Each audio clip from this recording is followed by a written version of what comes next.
తాకట్లో ఉన్న మీ బంగారాన్ని విడిపించి ఆ రోజు ఆన్లైన్ రేటుకి కొంటాం. Sharma gold company. ఆంధ్రప్రదేశ్లో ప్రభుత్వం మారిన తర్వాత రాష్ట్ర అభివృద్ధికి సంబంధించి రాష్ట్రంలో వస్తున్నటువంటి ప్రాజెక్టులకు సంబంధించి చకచక మార్పుల్ని గమనిస్తూ వస్తున్నాం. అలానే రాజధాని నిర్మాణానికి సంబంధించి కూడా వరుసగా కూటమి ప్రభుత్వం ఏర్పాట్లు చేసుకుంటూ ముందుకు వెళ్తుంది. అమరావతిలో పనులు ఇంకా పూర్తి స్థాయిలో మొదలు కానప్పటికీ విజయవాడ, గుంటూరు లాంటి నగరాల్లో రియల్ ఎస్టేట్ మాత్రం ధూమ్ధామ్ చేస్తున్న పరిస్థితి కనిపిస్తుంది. విజయవాడ నగరంలో ఏకంగా ఎకరం 30 కోట్లు పలికేటువంటి భూములు ఉన్నాయా? ఎకరం 30-35 కోట్లు విజయవాడ నగరంలోనే పలుకుతున్నాయంటూ ప్రచారం సోషల్ మీడియాలో హోరెత్తిపోతుంది. ఇందులో వాస్తవం ఏంటి? ప్రధానంగా విజయవాడ నగరంలో ఉన్నటువంటి 2 ప్రధాన రహదారులు, ఒకటి బందర్ రోడ్డు, మరొకటి ఏలూరు రోడ్డు. ఈ రెండింటి నుండే ప్రధానమైనటువంటి రాకపోకలన్నీ కూడా నగరంలోకి జరుగుతూ ఉంటాయి. అదే క్రమంలో ఈ కృష్ణా తీరంలో ఉన్నటువంటి భూములకి డిమాండ్ విపరీతంగా పెరిగిందనేటువంటి ప్రచారం జరుగుతుంది. మరీ ముఖ్యంగా విజయవాడ నగరానికి ఆవలి పక్కకు వచ్చేటువంటిది, అటు నుంచి మచిలీపట్నం రీచ్ అయ్యేటువంటి మార్గాల్లో ఈ భూముల ధరలు విశేషంగా పెరుగుతున్నాయనే ప్రచారం జరుగుతుంది. సోషల్ మీడియాలో అయితే ఏకంగా 35 కోట్ల రూపాయలకు సంబంధించి ఇటీవలే ఒక చోట, అంటే మహానాడు రోడ్డు అనేటువంటి ప్రదేశంలో ఎకరం 35 కోట్లు ధర పలికిందనేటువంటి ప్రచారం జోరుగా సాగుతుంది. ఇందులో నిజం ఎంత? అసలు నిజానికి మహానాడు రోడ్డు పరిసర ప్రాంతాల్లో ఎలాంటి సౌకర్యాలు ఉన్నాయి? ఎందుకు అంత ధర పలికేటువంటి అవకాశం ఉందని భావించాల్సిన పరిస్థితి వచ్చింది. ఎందుకంటే కూటమి ప్రభుత్వం వచ్చిన తర్వాత గత 3-4 నెలలు, అంటే ప్రభుత్వం మారిన వెంటనే 3-4 నెలల్లో కొంతవరకు రియల్ ఎస్టేట్లో ఊపు వచ్చింది.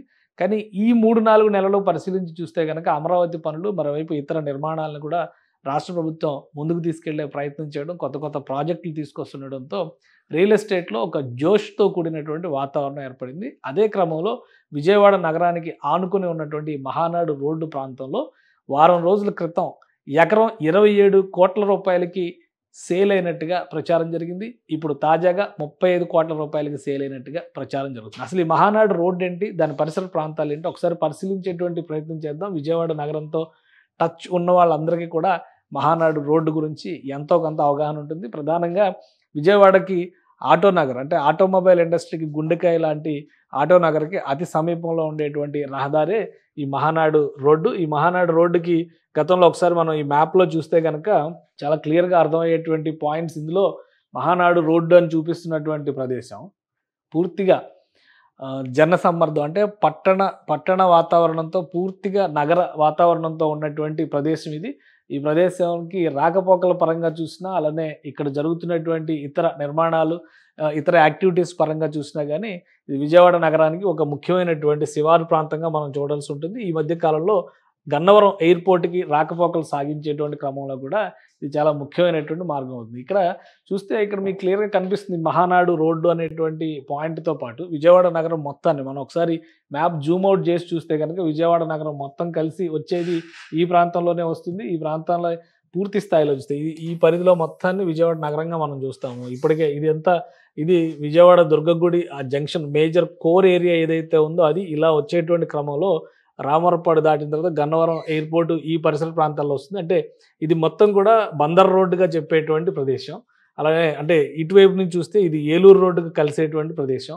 ఈ రెండింటికి మధ్యలో ఉండేదే ఈ మహానాడు రోడ్డు, ఆటోనగర్ ప్రాంతానికి అతి సమీపంలో ఉండేటువంటిది.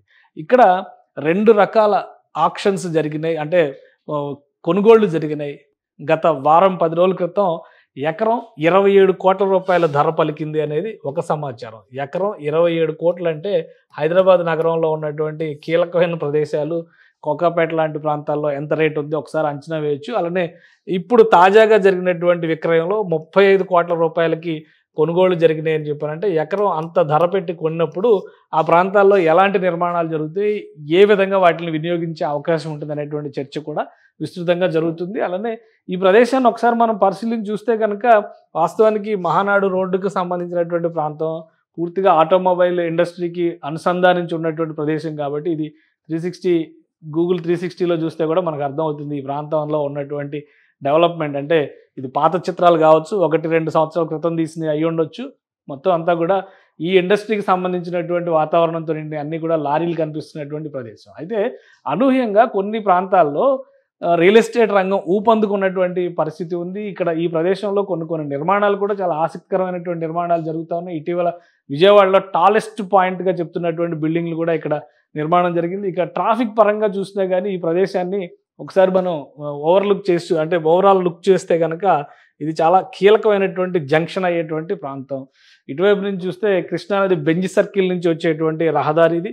పూర్తిగా విజయవాడకి చాలా ముఖ్యమైనటువంటి రహదారి ఈ పక్కన. ఆ పక్క నుంచి చూస్తే కనుక మరొక రహదారి ఏలూరు రోడ్డుగా చెప్పినటువంటి ఆ రెండింటికి కూడా మధ్యలో వచ్చేటువంటి ప్రదేశమే ఈ మహానాడు రోడ్డు. అందుకనే 100 ఫీట్ రోడ్డు అంటారు, మహానాడు రోడ్డు అని చెప్పని గతంలో తెలుగుదేశం పార్టీ బహుశా 80ల్లో జరిపినటువంటి మహానాడు వేదికగా జరిగినటువంటి కార్యక్రమాలను దృష్టిలో పెట్టుకుని మహానాడు రోడ్డు అనేటువంటి పేరు వచ్చింది. ఇటీవల జగన్మోహన్ రెడ్డి గారు ప్రభుత్వం వచ్చిన దీన్ని వైఎస్ రాజశేఖర రెడ్డి రోడ్డు అని పేరు కూడా మార్చారు. మళ్ళీ ఇటీవల వచ్చినటువంటి కూటమి ప్రభుత్వం ఆ పేరు మార్పిడికి మహానాడు రోడ్డు అని చెప్పి పేరు మార్చి మళ్ళీ తీసుకున్నటువంటి పరిస్థితి ఉంది. సో ఇది వాతావరణ పరంగా ప్రదేశాల పరంగా చూసినా కానీ మహానాడు రోడ్డుకు ఉన్నటువంటి ప్రాధాన్యం పూర్తిగా ఒక జనారణ్యాన్ని తలపించేటువంటి ప్రదేశంగా ఇక్కడ కనిపిస్తుంది. ఇక్కడ కొత్త వెంచర్లు ఇటీవల కాలంలో వచ్చినాయి. ఆ కొత్త వెంచర్లు వచ్చినాయి. ఇది ఇప్పుడు విజయవాడలోనే టాలెస్ట్ బిల్డింగ్ అని చెప్పని చెప్తున్నారు. దాదాపు ఇంత పొడవైనటువంటి బిల్డింగ్ విజయవాడలో లేదు. కమర్షియల్ అండ్ రెసిడెన్షియల్ కాంప్లెక్స్ లాగా నిర్మించారు. అక్కడ కాస్ట్లీ విల్లాస్ కూడా వచ్చినాయి. KMV Vivaan projects, Vivaan spaces పేరుతో కేఎంవి వివాన్ అనేటువంటి ఈ ప్రాజెక్ట్ని డెవలప్ చేశారు. అలానే ఇక్కడ డైరెక్ట్గా హెలికాప్టర్స్ ల్యాండ్ అయ్యేటువంటి స్థాయిలో చేసినటువంటి వ్యవస్థ కూడా ఇందులో ఉంది. ఈ బిల్డింగ్ ఇది గ్రాఫిక్ కాదు ఇది, ఎందుకంటే ఆల్రెడీ నిర్మాణం పూర్తి అయిపోయింది.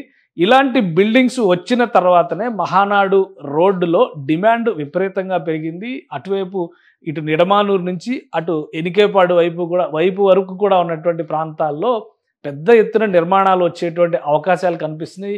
ఇది టోటల్గా రియలిస్టిక్గా కనిపిస్తున్నటువంటి బిల్డింగ్ ఇది. ఇది ఆల్రెడీ గ్రాఫిక్ కాదు, ఇది నిర్మాణం అయిపోయి రెడీ టు ఆక్యుపై కింద ఉన్నటువంటి ప్రదేశం. ఇది కూడా మహానాడు రోడ్లోనే వస్తుంది ఈ వివాన్, కేఎంవి వివాన్ అనేటువంటి ప్రాజెక్టు. సో ఇదే తరహాలో ఇప్పుడు 2 పెద్ద ల్యాండ్ పార్సిల్స్ సేల్ అయినాయి. 27 కోట్ల రూపాయలు ఒకటి, 35 కోట్ల రూపాయలు మరొకటి అనేటువంటి చర్చ జరుగుతుంది. ఒకవేళ అదే నిజమైతే కనుక ఇక్కడ పెద్ద ఎత్తున రియాలిటీ రంగం ఊపందుకునేటువంటి అవకాశాలు కనిపిస్తున్నాయి. ఈ ప్రాంతానికి ఉన్నటువంటి మరొక ముఖ్యమైనటువంటి ప్రాముఖ్యత ఏంటంటే విజయవాడ నుంచి బందరు వెళ్ళేటువంటి రహదారి మార్గంలో ఇది ఒక కీలకమైనటువంటి పాయింట్ అవుతుంది. అలానే దీంతో పాటు ఇతర ప్రదేశాలను ఒకసారి మనం మ్యాప్లో మళ్ళీ పరిశీలించి చూద్దాం. ఎందుకంటే అది స్ట్రాటజిక్ లొకేషన్ అని చెప్పడానికి ఉన్నటువంటి కారణాలు ఏంటి, దాన్ని ఒకసారి మనం పరిశీలించేటువంటి ప్రయత్నం చేద్దాం. మ్యాప్లో ఒకసారి చూస్తే స్ట్రాటజిక్ లొకేషన్ అని చెప్పడానికి మ్యాప్ని చూసి మనం అర్థం చేసుకోవాల్సినటువంటి విషయం ఏంటంటే కేవలం ఇది విజయవాడ నగరానికి సంబంధించినటువంటి మార్గంగానే చూస్తానికి అవకాశం లేదు. ఎందుకంటే ఒకసారి మీరు చూస్తే ఈ గ్రీన్ లైన్స్ అన్నీ కూడా మెయిన్ హైవేస్, రోడ్ కనెక్టివిటీ మొత్తం ఏ విధంగా ఉందనేది చూపించేటువంటి మ్యాప్ ఇది. గ్రీన్ మార్క్స్ అన్నీ కూడా ప్రధానమైనటువంటి రహదారులు. అంటే ఈ మహానాడు రోడ్డుకి ఉన్నటువంటి ప్రాధాన్యం రూట్ మ్యాప్ పరంగా చూసినప్పుడు మనం ఇక్కడ అర్థం చేసుకోవాల్సినటువంటి విషయాలు కొన్ని కనిపిస్తున్నాయి. అందులో ముఖ్యమైనది ఏంటంటే విజయవాడ, గుంటూరు, అమరావతి ఇవన్నీ కూడా ట్రై సిటీస్గా మారేటువంటి ప్రదేశాలని ఆల్రెడీ మనం ఒక విశ్లేషణ చేస్తున్నాం. అంటే ఇది విజయవాడ కోర్ సిటీ అనుకుంటే కనుక ఇక్కడ ఉన్నటువంటిది విజయవాడ ప్రధానమైనటువంటి నగర ప్రాంతం అనుకుంటే ఇది విజయవాడ సబర్బర్. అంటే ఇటువైపు ఇబ్రహీంపట్నం వస్తుంది, ఇటువైపు కంకిపాడు వస్తుంది, మధ్యలో మహానాడు రోడ్డు ఉంది. సో ఈ ప్రాంతం మొత్తం కూడా ఇటు ఉయ్యూరు అలానే మచిలీపట్నం వరకు వెళ్ళేటువంటి రహదారి. మచిలీపట్నం విజయవాడ కనెక్టివిటీని చాలా ముఖ్యమైనటువంటి ఇండస్ట్రియల్ కనెక్టివిటీగా రాష్ట్ర ప్రభుత్వం భావిస్తుంది. ఇక్కడ అగ్రో బేస్డ్ ఇండస్ట్రీస్ని డెవలప్ చేసేటువంటి ఆలోచన రాష్ట్ర ప్రభుత్వం చేస్తుంది. దానికి తగ్గట్టుగా ఇది నేషనల్ హైవే 16తో కనెక్ట్ అయి ఉండేటువంటి ప్రాంతం కాబట్టి నేషనల్ హైవే 16 అంటే కలకత్తా మద్రాసు హైవే కాబట్టి విజయవాడ నగరానికి ఉన్నటువంటి ప్రాధాన్యం పరంగా చూస్తే ఇక్కడ అమరావతి నగరం డెవలప్ అవుతుంది. ఈ గ్రీన్ కలర్గా ఉన్నది సీడ్ యాక్సిస్ రోడ్. ఇది అమరావతి రాజధాని నగరానికి సంబంధించినటువంటి ఇక్కడ నుంచి ఒక ఐకానిక్ బ్రిడ్జ్ వస్తుంది. ఆల్రెడీ ఇక్కడ ఒక బ్రిడ్జ్ నిర్మాణం జరిగింది, మరొక బ్రిడ్జ్ కూడా పైన వస్తుంది. మొత్తం 3 బ్రిడ్జిలు ప్రపోజ్ చేస్తున్నటువంటి పరిస్థితి ఈ రేడియేషన్లో. అలానే ఔటర్ రింగ్ రోడ్డు ప్రతిపాదన కూడా ఉంది. ఔటర్ రింగ్ రోడ్డు కనుక ఇలా చూస్తే ఈ ప్రదేశం మొత్తం కూడా కవర్ అయ్యేటువంటి అవకాశం ఉంటుంది. అలానే దిగువన కూడా 2 బ్రిడ్జిలు ప్రస్తుతం ప్రతిపాదన ఉంది. ఒకటి ఔటర్ రింగ్ రోడ్డుతో పాటు ఇన్నర్ రింగ్ రోడ్డుకు సంబంధించినటువంటి బ్రిడ్జ్ కూడా ప్రతిపాదనలో ఉంది. సో అంటే కృష్ణానదిని దాటి వెళ్ళడానికి ఉన్నటువంటి యాక్సెస్ పాయింట్ కింద మనం ఈ బ్రిడ్జిలన్నింటినీ కూడా చూడాల్సి ఉంటుంది. మొత్తంగా చూసినప్పుడు ఇటువైపు గన్నవరం ఎయిర్పోర్టు, ఈ పరిసర ప్రాంతాల్లో గన్నవరం ఎయిర్పోర్ట్ ఉంది. గన్నవరం ఎయిర్పోర్ట్ దగ్గర నుంచి మనం చూసినప్పుడు ఎటు నుంచి చూసినా కానీ ఈ యాక్సెసిబిలిటీ అనేది చాలా క్లియర్గా ఈ మహానాడు రోడ్డుకి సంబంధించినటువంటి వ్యవస్థ కావచ్చు, అలానే ఇటు అమరావతి కావచ్చు, ఈ మొత్తం కూడా ఒక కోర్ ఏరియాలోకి వచ్చేటువంటి ప్రాంతం కాబట్టి ఈ ప్రదేశానికి విపరీతమైనటువంటి డిమాండ్ పెరుగుతుంది. అయితే సోషల్ మీడియాలో వైరల్ అవుతున్నట్టుగా ఎకరం 35 కోట్లు అవునా కాదా అనే దానిపైన మాత్రం అధికారికంగా ఎలాంటి కన్ఫర్మేషన్ రాలేదు. కానీ ప్రస్తుతం ఉన్నటువంటి మార్కెట్ ట్రెండ్స్ బట్టి చూస్తే 15 కోట్ల రూపాయల వరకు అయితే ఎకరం పలుకుతున్నటువంటి పరిస్థితి కనిపిస్తుంది. 15 నుంచి 20 కోట్ల రూపాయలు వస్తే కూడా చాలా మ్యాక్సిమం బూస్ట్ వచ్చినట్టుగానే మనం భావించలేదు. ఎందుకంటే గత 5 ఏళ్లుగా మనం చూస్తే కనుక రియల్ ఎస్టేట్ రంగం అమరావతి ప్రాంతం, ముఖ్యంగా కృష్ణా గుంటూరు జిల్లాల్లో రియల్ ఎస్టేట్ ప్రాంతం పూర్తిగా చతికిలు పడినటువంటి పరిస్థితి ఉంది. అమరావతి నగరాన్ని దృష్టిలో పెట్టుకునే ఈ మంగళగిరి హైవే ప్రాంతాల్లో చాలా పెద్ద ఎత్తున రియల్ ఎస్టేట్ సంస్థలు వచ్చాయి. అలానే ఇటువైపు ఇబ్రహీంపట్నం వైపు నుంచి రియల్ ఎస్టేట్ సంస్థలు పెద్ద ఎత్తున వచ్చినాయి. ఇటువైపు కూడా కొన్ని రియల్ ఎస్టేట్ సంస్థలు కార్యకలాపాలను ప్రారంభించినాయి. కానీ అవి పరిమిత ప్రాంతాలకే లోబడి ఉన్నాయి. ఇప్పుడు రెండోసారి అమరావతి 2.0 జరుగుతున్నటువంటి క్రమంలో రాష్ట్ర ప్రభుత్వం ఇస్తున్నటువంటి ప్రోత్సాహకాన్ని దృష్టిలో పెట్టుకొని చూస్తే కనుక పెద్ద ఎత్తున రియల్ బూమ్ రాబోయే రోజుల్లో అమరావతి, విజయవాడ, గుంటూరు పరిసర ప్రాంతాల్లో ఉండే అవకాశం కనిపిస్తుంది. దానికి తగ్గట్టుగానే ప్రధానమైనటువంటి రియల్ ఎస్టేట్ సంస్థలు ముందు జాగ్రత్తగా ఆయా ప్రాంతాల్లో, ఎందుకంటే ఎప్పటి నుంచో సాగుబడిలో ఉన్నటువంటి భూములు, అలానే అడ్వాన్స్మెంట్ అభివృద్ధి విషయంలో కూడా తెలంగాణ ప్రాంతంతో పోల్చి చూసినప్పుడు చిన్న చిన్న పట్టణాలే పెద్ద ఎత్తున అభివృద్ధి చెందినటువంటి పరిస్థితి డెల్టా ప్రాంతంలో ఎక్కువగా ఉంది. సో ఇదంతా కూడా కృష్ణా డెల్టా పరిధిలోకి వచ్చేటువంటి ప్రదేశం కాబట్టి ఎక్కడైతే పెద్ద ల్యాండ్ పార్సిల్స్ దొరుకుతున్నాయో అక్కడ ఇమీడియట్గా ప్రైవేట్ సంస్థలు కొనుగోళ్లు జరపడం ద్వారా ల్యాండ్ బ్యాంకుని పెంచుకునేటువంటి ప్రయత్నాలు అయితే విస్తృతంగా చేస్తున్నట్టుగా తెలుస్తోంది. మహానాడు రోడ్డు లాంటి ప్రదేశంలో ఇలాంటి పెద్ద సంస్థలు, కేఎంవి స్పేసెస్ లాంటి పెద్ద సంస్థలు పెద్ద వెంచర్లు ఇప్పటికే ఏర్పాటు చేయడం వల్ల బేసిక్ ఎమ్యూనిటీస్, ఇన్ఫ్రాస్ట్రక్చర్, రహదారి వ్యవస్థ అంటే డబుల్ లైన్ రోడ్ సిస్టమ్ వంటివి డెవలప్ అయి ఉంటాయి కాబట్టి ఆయా ప్రదేశాల్లో ధరలు మరింత ఎక్కువగా పలుకుతున్నట్టుగా సమాచారం అందుతుంది.